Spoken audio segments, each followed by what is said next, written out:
Hey, what's going on, guys? I just woke up today, decided that we was gonna start this YouTube and just kind of go over the progress of my build and whatnot, and kind of whatever I've got going on around the garage. So I do a lot of just customization and things like that. Work on cars on my free time besides working my full-time job. Just kind of want to get everybody the idea that you can still be a father and still be able to work on some cool shit and just make time for both your family and also the thing that you have passion for.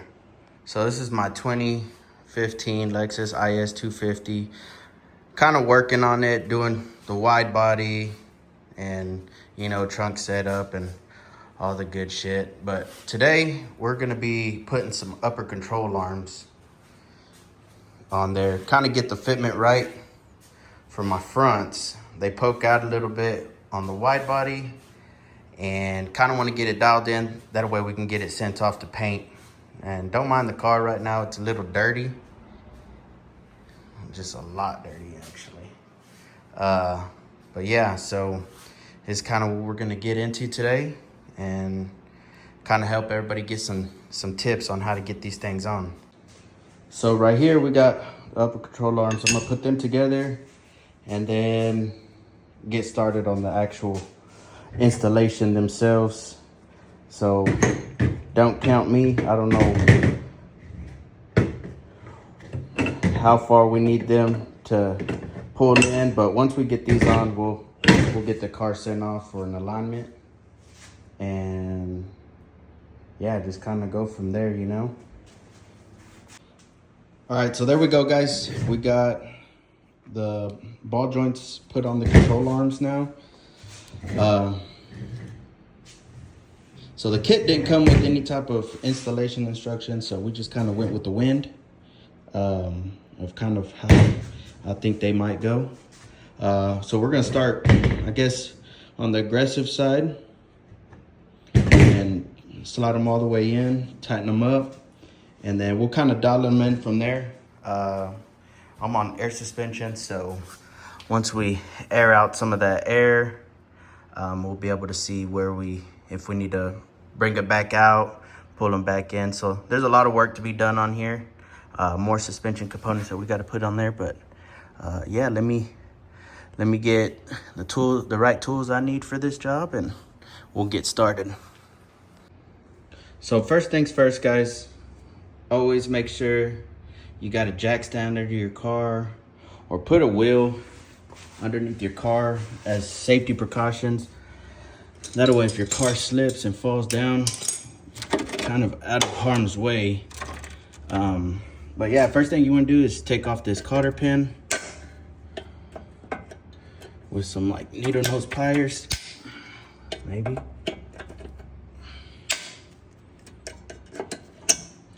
There you go.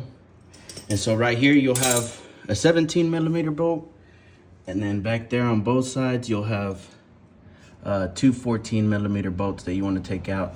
Now before you even drop anything, just loosen up your bolts, and you're gonna have to hammer away right here at your upper control arm at this ball joint, and keep the bolt on there. That way all that tension doesn't just shoot things out of the way, you know what I mean?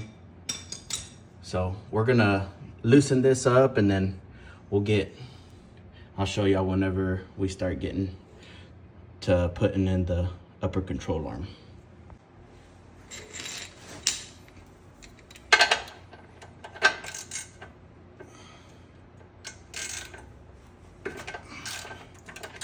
So yeah, you just want to loosen that. Don't completely take it off. And what you can do is go ahead and loosen this.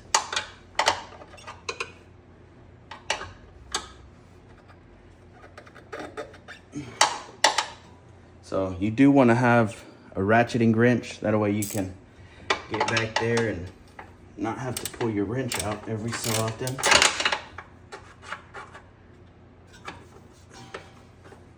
So you could do this with the strut out as well. I'm not gonna go through all of that just to get this bolt out.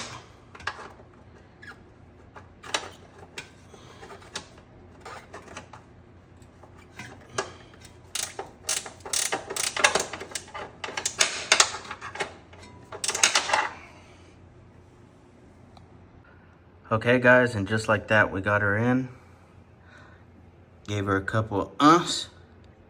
And yeah, she's in there. So I'm gonna work on getting the other side all put together, and then we'll be right back and I'll show you what it looks like on the ground. Another thing, I did have to loosen up the 3 14mm bolts that are on top of the strut tower. Just that way I could have a little bit more play behind the bolts that are like right here. So you can see where the bolts for the upper control arms run through behind that strut. So loosen these up did give me a little bit more wiggle room, but you still have to fight them bolts in there. So we just got it back on the ground. Check that fitment out now. The backs were already pretty good. Just got to get some of these over fenders fitted right. But I think that looks good.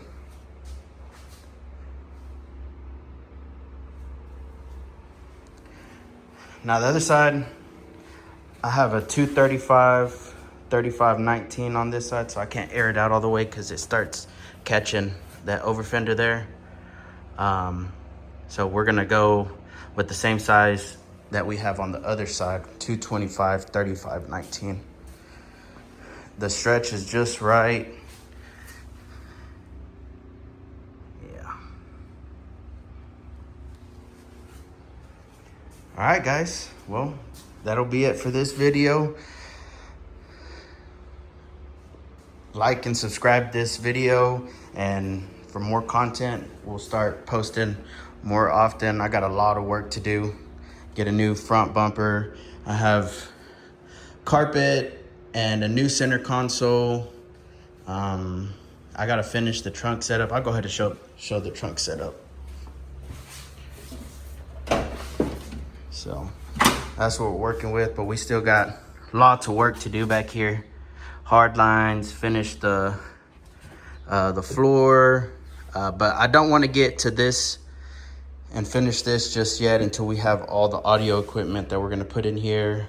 We're going to make subwoofer enclosures and do a full range amp install for the doors. But I pretty much have everything for this build already. Everything's in my attic, what we call the storage room. But yeah, more content. Have a cup holder, center console for a 2017 Silverado that I gotta do an install on. I actually built this myself. Check it out.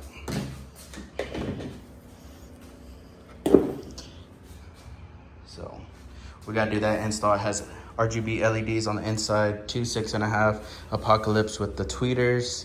I got subwoofer boxes and some other things that we got going on here. But yeah, like and subscribe for more content.